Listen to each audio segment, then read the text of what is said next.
Bir ariflərdən birinin qəşəng bir sözü var, deyir, ən gözəl ev hamamdır.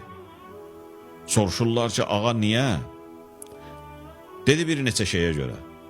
Birinci ona görə ki, insan orada istidən ahirəti, cəhənnəmi xatırlayır.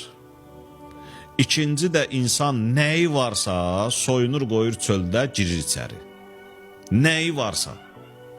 Şah da olsa, gəda da olsa, fəhlə də olsa, müdür də olsa, kim olursan ol, əynündə nə var? Şahlıq tacından tutmuş, xalatından tutmuş, fəhlə paltarına qədər. Hamısı soyunur qoyur çöldə, girir içəri. Gərək orada insan özünə deyə ki, sən ki, hər gün və yaxud da gün aşırı bir neçə gündən bir hər şeyi qoyub çöldə girirsən bir dənə yerə ki, o yerdə indi istəyirsən yunacaqsan, təmizlənəcəksən, bu yerə girməkdən ötürü hər şeyi qoyub çöldə gəlmisən. Qorx o gündən ki, hər şeyi burada qoyub həmin günə sarı gedəcəksən.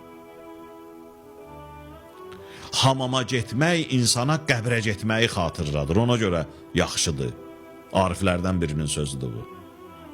İnsana qəbrə getməyi xatırladır.